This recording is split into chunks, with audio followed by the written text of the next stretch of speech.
Добро вечер во емисијата 360 степени на САТ. Еве ја најавата за темите. Крушевчанка е осудена затоа што при државно вработување еднаш се изјаснила за влаинка, а потоа за македонка. Етничкиот идентитет е во основа еден општествен конструкт. Тој не е еднаш за секогаш даден. 4 години по првите сознанија дека и над Скопско Драчево се одлагал канцероген линдан од охис, почнаа проверките на терен.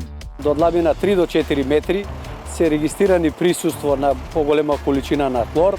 Тоа значи дека се остатоци од процесот на производство на линдан? Тоа е најверојатно. За последиците по здравјето на мештаните може само да се предпоставува. Има многу подземни води и сега таа вода ние ја пиевме, бунарите. Владата го менува моделот на субвенционирање во земјоделството. Дел од парите ќе се добиваат како досега за површина на насадот. Остатокот ќе зависи од произведеното, што пак ќе се докажува со фактури од откупувачите. Какви документи земам јас, на пример, од ЕСИ, од Роско, или од НУСА, од Струга. Како? И колку време сте тука, заедно и во новата и во старата куќа? 20, може би и некој ден повеќе. Низ подеми и падови антикорупцијска стигна до 20 години постоење. Ова беше само најава. Сториите се по рекламите. Останете на САТ.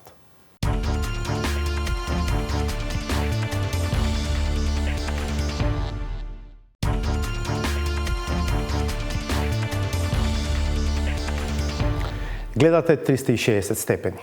Може ли да им се стави крај на злоупотребите на етничката припадност при вработување во државни институции без да се нарушат човековите права? Бројни се новинарските извештаи за граѓани што пријавувале различна етничка припадност во зависност од потребите. Во ова издание го донесуваме примерот на Крушевчанка која е осудена затоа што еднаш се декларирала како влаинка, а друг пат како македонка. На прва преседанот, потврден и од апелација, би можел да биде урнек за решавање на сите слични случаи. Но осудената е од мешан брак, а земјава веќе има изгубено случај пред судот во Страсбург за ограничување на граѓанин кој сакал да изјави друга етничка припадност од таа што дотогаш ја декларирал. Даниел Василев во обид да провери каде завршува правото, а каде почнуваат човековите права кога е во прашање изразувањето на етничката припадност. Декларирање на различна етничка припадност само за да се добие државна работа веќе добива комични димензии. Кај нас се случи едно лице да конкурира на 5 работни места и да се изјасни на 3 работни места како македонец, на едно работно место како албанец, на едно работно место за ром. Токму ваквите случаи ги натера институциите да размислуваат како да ги сопрат злоупотребите на системот наречен балансер, кој треба да обезбеди правична застапеност во јавниот сектор. Еден предлог е да се воведе механизам уште при креирање профил во Агенцијата за администрација. Полето за националност, ако го селектират еднаш македонец или албанец или турчин, тоа да не може да се едитира, односно да се промени. Но чувството на етничка припадност е токму тоа. Чувство. И безбројни се примерите кога тоа се сменило во текот на животот на некој човек. Има ли начин да преживее балансерот без да се прекршат човековите права?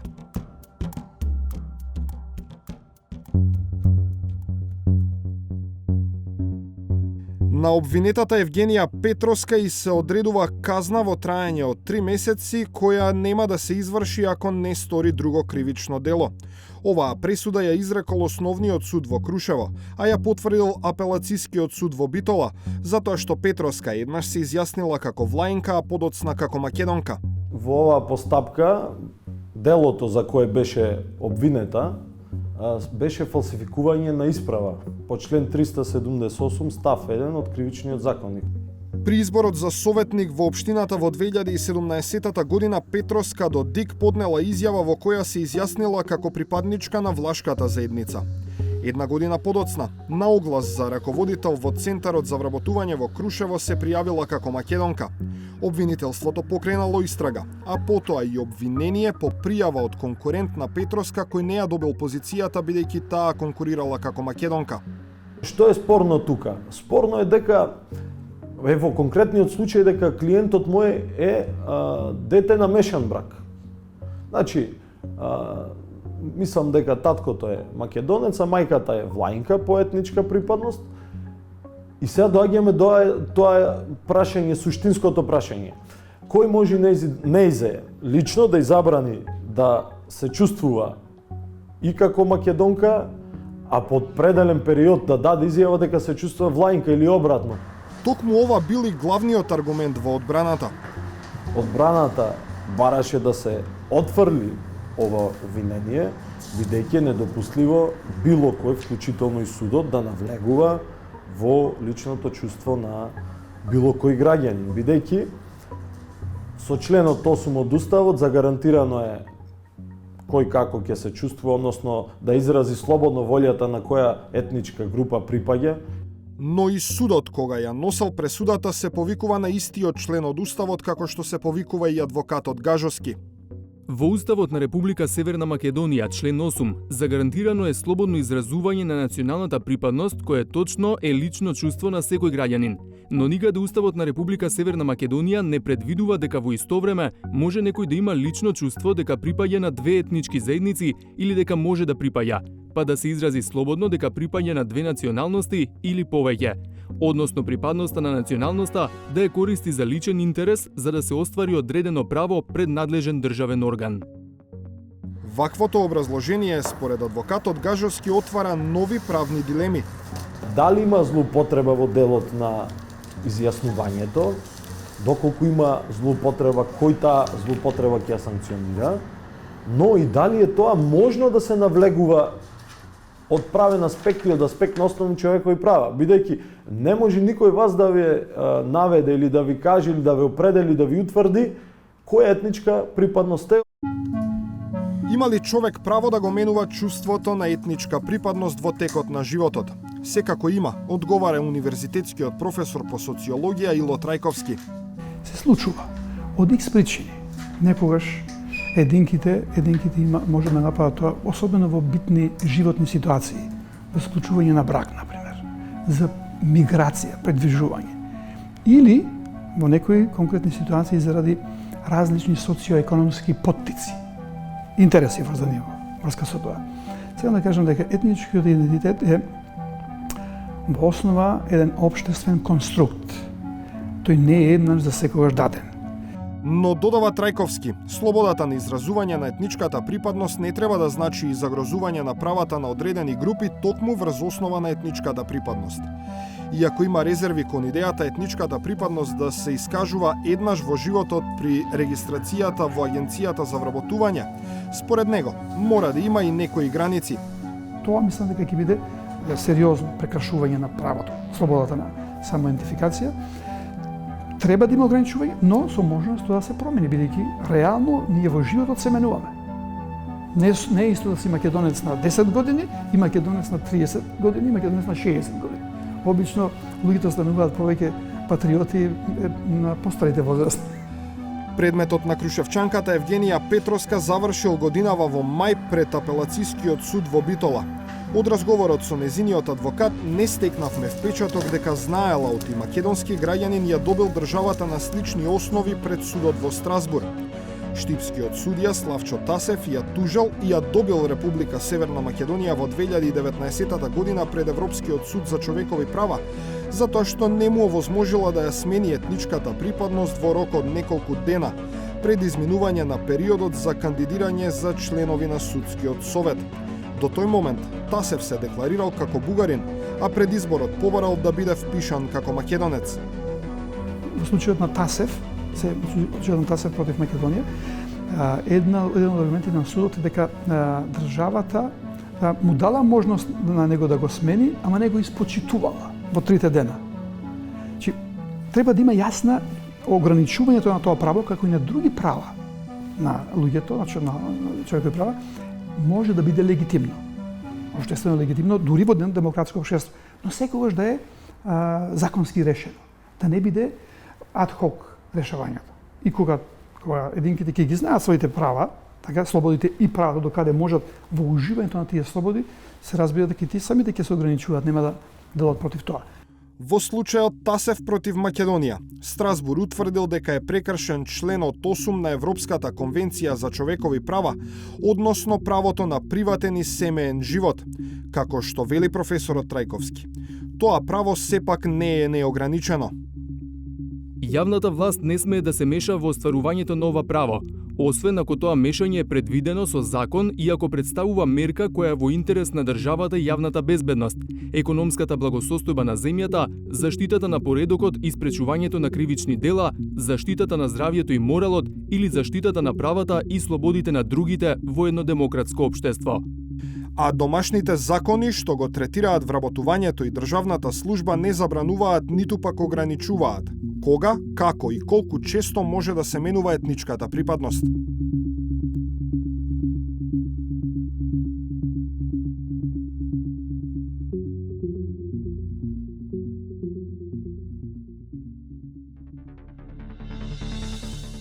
Дали мислите дека извршната власт навистина посакува една независна и силна антикорупцијска комисија? Значи, они колку да кажуваат дека посакуваат, никој не сака некој да му дише уврат и да му кажува каде греши. Низ подеми и падови антикорупцијска стигна до 20 години постоење. Нашата Славица Филиповска во 2019-та ја доби наградата Никола Младенов за најдобра истражувачка сторија за серијата прилози за присуството на канцерогениот линдан во кругот на поранешниот хемиски гигант Охис во Скопје, но и за основаните сомненија дека опасната супстанца се одлагала и на популарното излетничко место Пеленица над Скопско Драчево. На државните институции им требаат 4 години за да најдат пари и луѓе што ќе направат теренски проверки. А само од првите проби стана јасно дека во почвата има нешто опасно. Славица Филиповска почна и продолжува да ја следи темата. Стручни екипи трагаат по остатоци од линдан на локалитетот Пеленица над Скопско Драчево. Теренот се проверува по добиените сознанија дека и овде во минатото несоодветно се депонирал канцероген отпад од фабриката Охис. Очекуваме концентрација на хемиски елементи во почва. Моментално мериме хлор и евентуално присуство на живо. Колку? Значи некаде од прилика 109.000 ppm за хлорот, живо нема идентификувано. Ова што значи? Висока контаминација? Висока контаминација. И пред да стигнат лабораториските резултати, стручњаците можат да претпостават од каде се високите концентрации. Мерењата до сега на ова прва бушотина укажуваат дека до длабина 3 до 4 метри се регистрирани присуство на поголема количина на хлор. Тоа значи дека се остатоци од процесот на производство на линдан? Тоа е најверојатно. Најверојатно присуство на хлорот не може да биде од друго потекло, најверојатно е од присуство линданот, да. Специјализираниот тим има задача на повеќе места да земе примероци од почва на различна длабочина. Очекувањата им се да допрати до јами со бетонски зидови, во кои според прелиминарните податоци отпадот бил депониран во метални буриња и покриен со земја.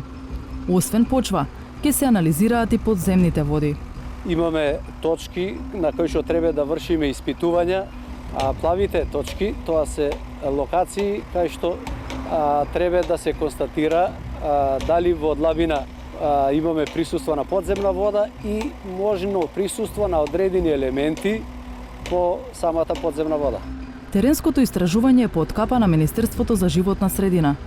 Додека се трага под површината, миризбата во воздухот е слична како во околината на Охис. Па мирисот се чувствува, налетавме на една сонда која што покажа дека има депониран отпад тука. Кога ги очекувате официјалните резултати? Па теренско истражување ќе трае едно 5-6 дена.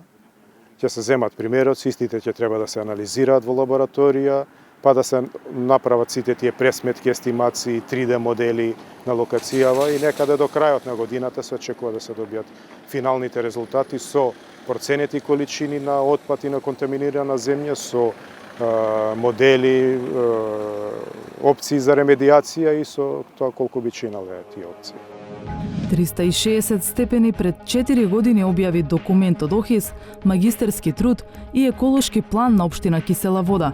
3 индикации што укажуваа дека депонија со линдан има и надвор од кругот на фабриката. Истата година Министерството за образование ги забрани училишните екскурзии на овој локалитет, а Министерството за животна средина ја огради и означи потенцијалната депонија. Сега таблата ја нема, а дел од оградата е уништена. Првите сознанија за потенцијалната токсична депонија на Пеленица во 2018 година ги добивме од Сретен Стојковски, поранешен вработен во ОХИС. На истиот начин како што е складиран во ОХИС и овде е донесен, ставен, затрупан со земја и така е оставен. Нема од тој период нема мониторинг на локацијата, што се случува, во каква состојба се бурињата, дали се распаднати, какво е влијанието на линданот врз подземните води, нема мониторинг направено. Сега, од позиција на директор на Инспекторатот за животна средина, Стојковски службено го мониторира процесот. Очекуваме дека со овие активности овде за земање на примероци, фирмава која што е ангажирана ќе го поправи овој дел од оградата, ќе ги исправи столбовите и ќе постави жицата на своје место за да барем не влегуваат од кепатот животни и луѓе. Ќе го следите цело време процесот? Да, ќе бидеме присутни овде цело време, значи луѓето си работат, ние секојдневно ќе доаѓаме во контроли. Парцелата со подземна депонија е во близина на манастир и над селото Љубош, чии жители се сеќаваат како играле на темпираната бомба, а таму го паселе и добитокот. За токсичноста на местото слушнавме сведоштво од прва рака. Доста стока која пасеше во тој регион на Пеленица, значи псоисуваше, значи имаше доста. Ми како деца знам дека ни излага плуски по рацете. Плуски, ама тоа се рачунаше тогаш и од 86-та година кога беше значи проблемот со Чернобил. И тогаш ни убедуваа дека тоа е од Чернобил. Сенат вели дека за среќа повеќе од 20 години се приклучени на градскиот водовод. Тој дел и кај што се наоѓа линданот, под него се вика, значи местото се вика Локва. Значи Локва, тоа е многу подлежно земјиште, има многу подземни води. И сега таа вода, значи ние ја пиевме, значи од бунарите. Сега една генерација сигурно некоја од генерациите ќе ги почувствува тие последици. Не овие деца новата ова. Значи таа генерација од 80-те години до 90-те години сигурно ќе чувствуваат и веќе може би чувствуваат последиците од тој линдан што се наоѓа на Пеленица. Љубош е печалбарско село, а жителите се во сендвич меѓу депониите на Пеленица и на Дрисла. Секој сака чист воздух да диша. Ама не знаеме више што има тука и што нема. Колку и какво токсично наследство остави ОХИС на Пеленица, ќе се знае по лабораториските анализи што ќе се прават во Холандија. Само теренското истражување чини околу 50.000 евра, а допрва ќе се прават пресметки и колку би чинело чистењето на оваа локација. За сега се чисти само помалата од двете депонии со линдан во кругот на фабриката ОХИС, која се смета за најжешка еколошка точка во земјава. Чистењето на малата депонија се очекува да трае уште една година, а за големата се уште не се најдени пари. Процесот е скап, па прашање е кога на дневен ред ќе стигне не само незиното, туку и чистењето на дивата депонија на Пеленица.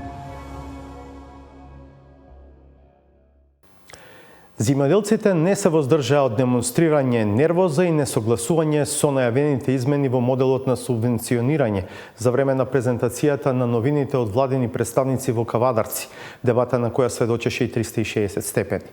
Власта објаснува дека не сака да ги намали исплатите на годишно ниво, кои се во просек од околу 110 милиони евра, туку да воведе систем во кој најголем дел од субвенциите би се добил врз основа на произведеното, а не врз основа на декларативно засеаното. Идејата е да се исклучат оние што манипулираат, како и да се зголеми производството на храна, зашто трендовите покажуваат дека со зголемувањето на субвенциите се зголемува и увозот на храна во земјава, а би требало да биде обратно. Повеќе од Галена Николовска-Ризвановиќ. Прва половина на октомври. Оптимални услови за старт на есенската сеидба. Во Пелагонискиот регион дел од земјоделците имаа купено семе и веќе ги подготвуваа нивите. За добар род внимаваат да е сертифицирано, а потоа и добро наѓубрено. Вршиме припрема, беше посејано сончоглед, го таниравме и сега ќе ораме за припрема за пшеница. Овој земјоделец од Прилепско Тополчани се обидува да живее и од сточарство, но Чував 20 крави, од 20 сега 5, затоа што млекото не е исплатливо, 20 денари млеко и субвенции 3,5 денари, 23,5 денари, а млекото е 90 денари, јогурто кило е 80, многу голема разлика и затоа не ни се исплаќа да ја држиме повеќе крави. стигнуваат ли редовно субвенциите? Субвенциите стигнува, ама тие што се малце према потребите на работата, исхраната, скапа храна, луцарката е скапа, треба да се произведи. Субвенциите се важни за земјоделците. Секоја задоцнета исплата води кон неизвестност, па и неодржливост на производството. А право на субвенции има речиси секој регистриран земјоделец или околу 80.000 корисници. Но субвенциите се важни и за сите даночни обврзници, бидејќи според податоците што ги добивме од Агенцијата за финансиска поддршка на земјоделството, годишно буџетот го чинат околу 110 милиони евра, или во последните цели 5 години од 2017 заклучно со 2021 година исплатени се 552 милиони евра за субвенции во земјоделството. За да се добие парче од колачот во моментов не се бара многу. Треба да бидете регистриран земјоделец, да немате долг за вода или други давачки и да докажете дека земјиштето што го работите или животните што ги одгледувате се ваши. Кај животинското производство и така, но кај растителното, најголем дел од субвенциите се делат според површина и културата што е засадена, а не според количината и квалитетот на производството. Сега владата сака да направи реорганизација на системот со цел поголем дел од субвенциите да се добиваат за произведеното.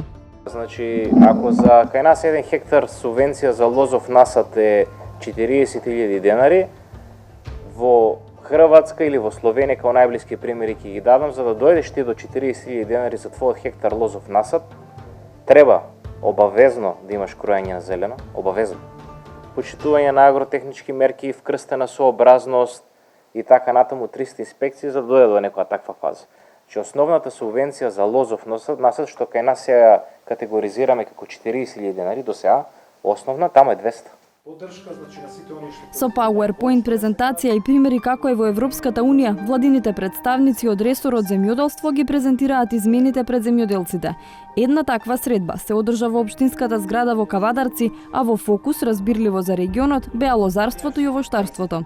Државните представници објаснуваа дека не се кратат парите за субвенции, но ќе се делат по други критериуми. Дел од парите ќе се добиваат како досега за површина на насадот. Остатокот, за да се дојде до сегашната поддршка, ќе зависи од произведеното, што пак ќе се докажува со фактури од откупувачите. Основните субвенции остануваат исти по сегашните што се или се само 30% од сегашните, плюс има ли ограничено граница колку од хектар по килограм грозје треба да се произведе за да се фати дополнителната мерка? За основната субвенција, што викаме 30% или 12.000 денари. За дополнителната 28 може да се искористи ова декларација, каде што вие прикажувате колку аво производство имате. Каков документ ќе земам јас, например, од ЕСИ, од Рос, или од МУСА, од Струга? Како? Мене тоа не ми е јасно. Сега, значи... Вие викате 30% ќе ми дајте до нова година. Ресто како ќе го добиете? Значи вака, ако те разбрав, вие имате производ кој што никој не ви го откупува, вика нема на кога да го дадам, така ли? А второ е на прекупците. На прекупците. Не се регистрира. Без документ. Значи тој што сака да го откупи, а не е регистриран, ќе отиде, не знам кој има овдека регистриран. Или Росоман, кој е таму, не е битно X фирма, ќе си ги откупи преку него. Не откупува никој жив. Види вака, сега... Ако не се прекупците, па сето има да го фрлиме оваа година, што спорујте? Така е, Чичо, така е. Што спорујте? Ама кои се Ја тие... имам проблем со кајшијата. Добро. Со кајшијата у Росоман му носиш на тие што има регистрирано за износ. Па те прави будала. У јајцето вакно бар. И су принуден да му дадам на еди кој си. Принуден. Како ќе докажува? Кажете ми, ево, одговорите ми како ќе докажува. Дали и како ќе бидат земени предвид овие забелешки на земјоделците, не успеевме да добиеме став од надлежниот министер за земјоделство Љупчо Николовски. Имавме договор да направиме интервју со него по средбата во Кавадарци, но тој пред земјоделците и пред нашата камера се појави само за поздравниот говор, пошто замина и не се врати. Остана на директорот на платежната агенција да ги брани причините за нов модел на субвенции, како на пример дека сега нема начин како да се контролираат сите добитници на субвенции. Едно е да правиш 7% контрола на 30.000 баратели, као што има, не знам, Словачка, Чешка, тие држави ги знам, кои што ги знам примериве. Едно е да имаш ти контроли 7% на 70.000 корисници. Опфаќаш многу мала категорија, која што и кај мала категорија резултатите се фрапантни, ама и луѓето кои што има разлики од 30 до 100%, кои што разлики според Закон за земјоделство и рурален развој рефлектираат одредени санкции, понатаму беше огромен. Огромен и таа категорија нас ни е важна да ја фатиме и да ја исклучиме од субвенционирањето, а да се насочиме кон она што навистина се занимава со земјоделство и навистина обработува. Со новиот модел ќе се направи ревизија и на тоа што се ќе се субвенционира. За грозјето нема дилема дека ќе остане на списокот, но одредени култури во овощарството ќе отпаднат. Дополнителни субвенции, например, повеќе нема да се исплаќаат за малини, капини, боровинки, калинки, мушмула, дуња, бадеми, ореви и костени. Во сите други гранки гледаме дека има едно раздвојување околу тоа дали ти одгледуваш куртова капија или одгледуваш морков. Што ни е важно и дали ни е еднакво важно, ќе се согласиме дека не ни е еднакво важно и нееднакво нема да го третираме веќе еднакво, зашто во моментот тој што одгледува и тоа зема исти субвенции. Професорот и поранешен декан на Земјоделскиот факултет Драги Димитриевски се согласува дека македонската земјоделска политика треба да се прилагоди на европската, но стравува дека власта ќе го воведе новиот модел на субвенционирање на брзина и без анализа, што пак ќе ги погоди земјоделците. Димитриевски вели дека ресорното министерство треба детално да образложи како ќе го спроведе субвенционирањето и од кои фондови ќе се обезбедат парите. Колку што слушнав, дека дополнителните плаќања ќе одат од гарантниот фонд. Односно од интервентниот фонд, пардон. Ама интервентниот фонд гледаме дека не ни е позициониран законски. Тој е сега со законот за буџетот за оваа година. Ама тоа треба другачие да се среди. Не ни е донесен законот за заедничка организација на пазарите или Common Market Organization. Треба да се донесе за да одредени подсектори не пострадаат во таа трансформација. Да речеме, лозарството во моментот добива 45.000 по хектар за одржување на насадот. Ако го трансформираме во шемата за единствено плаќање, ќе падне, можеби, не знам, на 13.000 или 15.000 денари. Ќе се загубат сериозни средства тука. Во изработката на новиот модел на субвенции се вклучени и представници на земјоделски здруженија. Председателот на Асоциацијата на земјоделци Петар Стојковски вели дека е рано да се зборува за ефектите, но како позитивен пример ги посочува годинешните дополнителни мерки што се спроведоа како пилот проект за зрнестите култури. Мерката која што беше воведена, дополнителни субвенции, покрај редовните зборуваме, значи дополнителни субвенции, мораме да го кажеме како позитивен пример дополнителните субвенции за сончевир и за пченка, според мене вложи во плод, затоа што се посеа доста поголеми, повеќе површини во зависност од прошлата година и сончевир и пченка.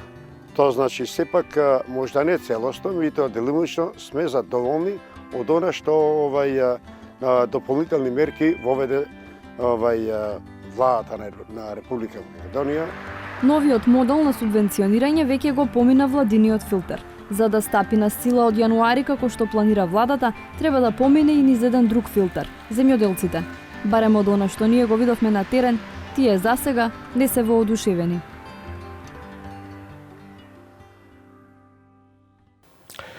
Може би е само личен впечаток, но се чини дека повеќето граѓани што барем повремено ја следат политичката сцена, знаат која води Државната комисија за спречување на корупцијата. Од друга страна, само на одличните познавачи на проблематиката би им текнало кој беше председател или член на антикорупцијска пред овој состав. Ова мала мемориска вежба само покажува колку е важно да се има независна и силна комисија, што не бега од тоа да се занимава со власта, но и колку малку фалеше институцијата целосно да се загуби на својот пат. Низ подеми и падови, ДКСК деновиве ќе го доживее својот 20 годишен јубилеј. Александар Димитриевски разговараше со актуелната председателка и со дел од луѓето што се таму од основањето. Символите на комедијата и на трагедијата се нем потсетник дека оваа зграда требаше да биде факултет за драмски уметности. За плачење или за смеење, политичките наречници одредија поинаква судбина. Па наместо студенти, во зградата се сместија борците против корупцијата. А деновиве, тие прават 20 години. Не студентите, туку Државната комисија за спречување на корупцијата. Повелете, ова е новата куќа. И колку време сте тука, заедно и во новата и во старата куќа? 20, може би и некој ден повеќе. Совка Пеовска Дојчиновска во моментов е член на Државната комисија за спречување на корупцијата. Предходно била дел од секретаријатот на оваа институција, а уште порано пак дел од тимот во Министерството за правда кој практично ја создал антикорупцијска. Тогаш во тој момент во некоја фаза своја на професионален ангажман бев спремна да прифатам предизвик, сама се понудив да бидам дел од групата на луѓе што ќе бидат подршка на комисијата. Ова е вашата канцеларија? Да, ова така е мојата пишува, канцеларија. Да. Според вас, кој состав или во кое време имаше најголем ентузијазам за работа во комисијата? Да ви кажам искрено, мислам дека ентузијазмот е врзан со почетоци секогаш. Нема да сгрешам ако кажам дека првиот состав кога беше избран, дека донесе ентузијазам многу. Во овие 20 години, кога мислите дека како институција најмногу сте ја потреслеве јавноста, но можеби политичкиот естаблишмент во тој момент? Кога можеби сте почувствувале најголем притисок од надвор? Да. Не би било многу така фер да речам дека претходните состави не направиле некакви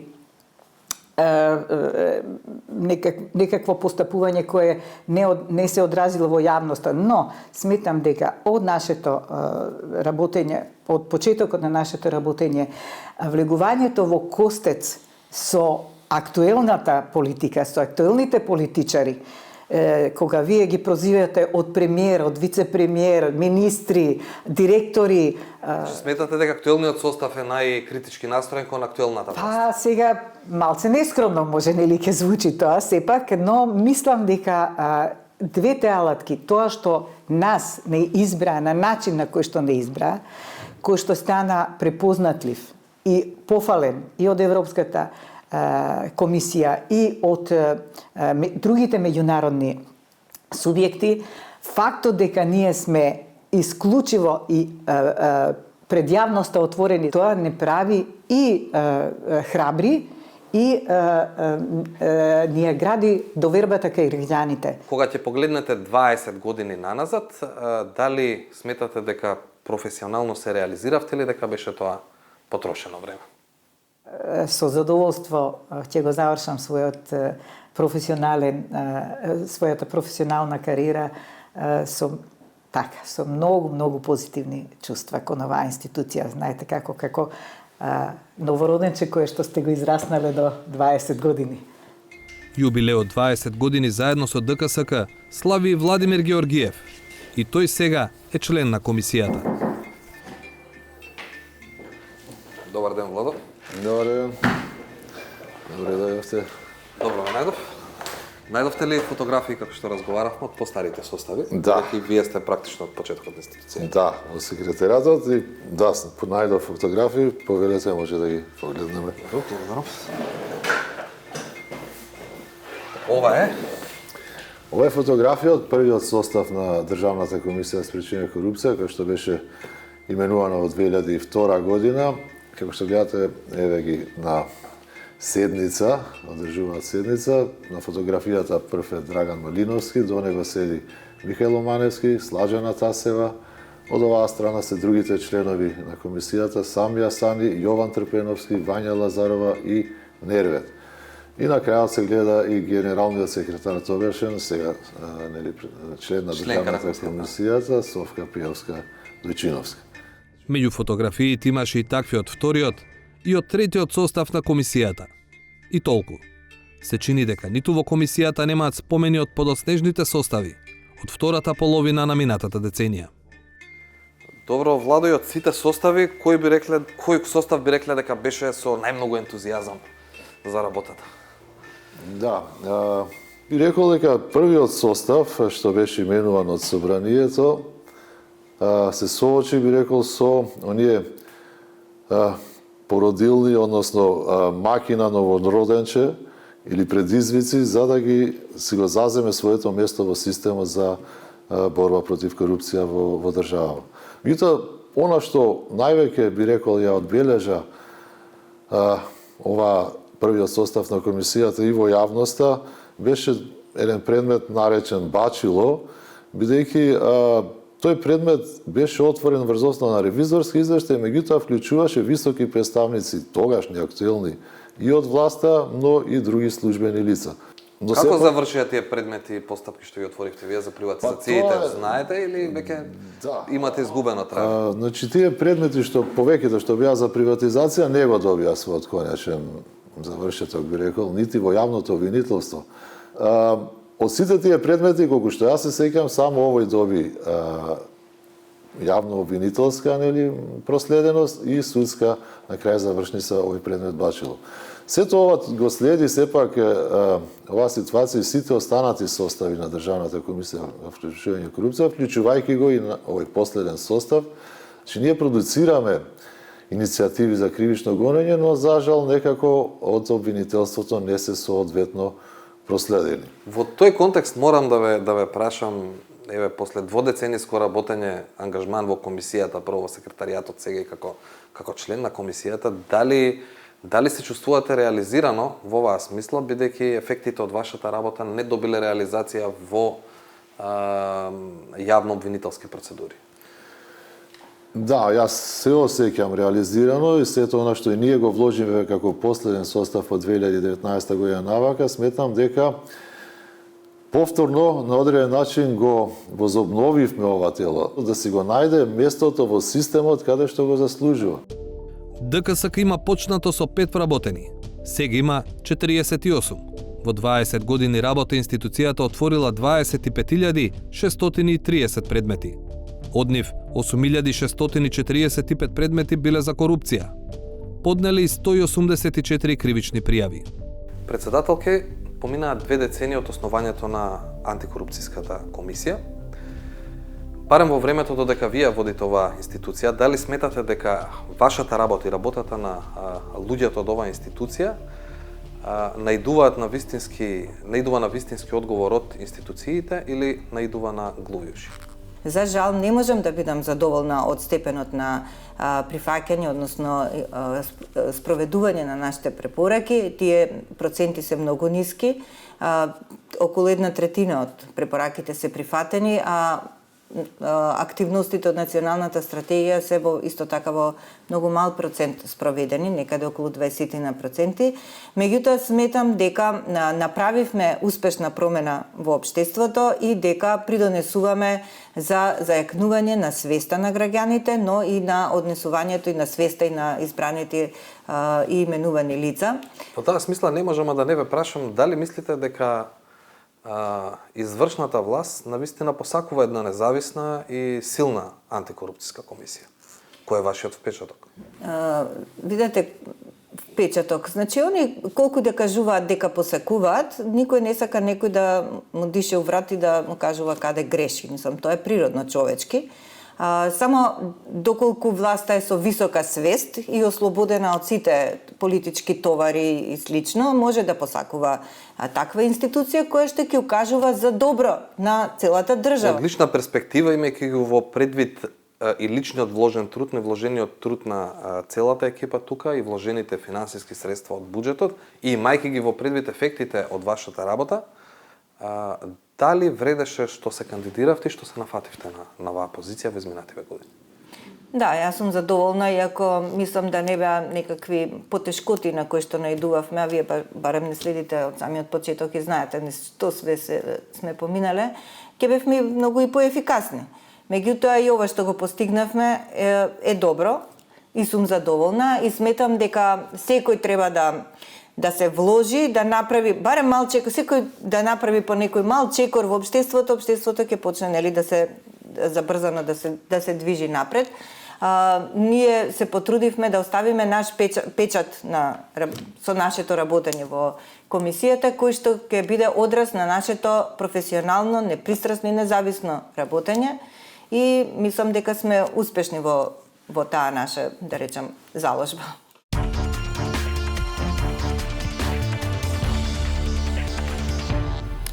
И пред следните реклами за едно признание на нашата работа од професионалната заедница. 360 степени е овогодишен добитник на првата награда на Европската унија за истражувачко новинарство. Награден е серијалот Стории за спорната набавка на софтверот за изрекување сообраќајни прекршоци, спроведено од тогашниот генерален секретар на владата Драги Рашковски. Познато е дека случајот стигна до обвинение и дека е во тек судски процес. Церемонијата за врачување на наградата се одржа минатата недела во Тирана, Албанија. Покрај Ирена Каревска за сториите на 360 степени, втората награда ја доби новинарката на Слободен печат Мирослава Брнс, а третото место му припадна на тимот на емисијата Код, која се емитува на ТВ Телма. Уште едни реклами, па саботажа.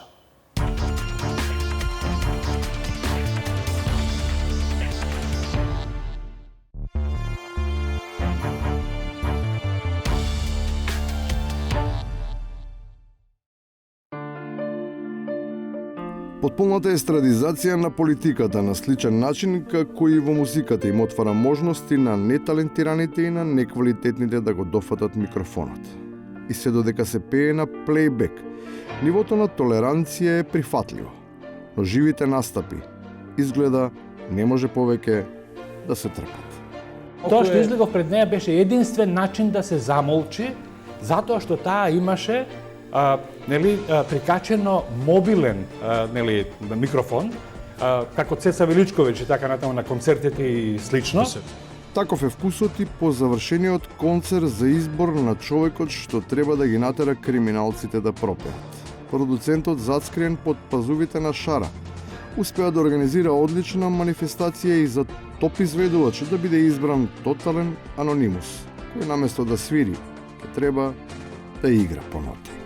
Не беше избор да златна булумара на популарноста, па да парадира, па да го популаризираме. Тоа е толку конспиративна функција според мене, баш дури е позитивно што така не се појавува и не бил медиумски експониран. Можност треба да им се даде на сите што ќе пројават апетит за каква било позиција во оркестарот. Не смее да им се проверуваат референциите, ниту портфолиото, од тие непристојно. Па разбирливо е што понудата може и треба да се прошири. Па да му дадеме шанса. Искрено, може би и баба ми сакала да пее, ама не може на 90 години да им даваме шанса како млади надежи да ги третираме. Исто и овој. И во останатите сфери кои дури не се занимаваат со земски работи е исто. Сепак и таму имат звезди кои мора да бидат испочитувани, а кој и би бил поодговорен одлив при контрола на небото. Важно е дека тие гледаат на се. За жал, никош не успеавме да се избориме да имаме професионален кадар кој што е кога ќе се смени некоја власт, директорот остане ако го бива или да биде сменет од истата власт ако не го бива.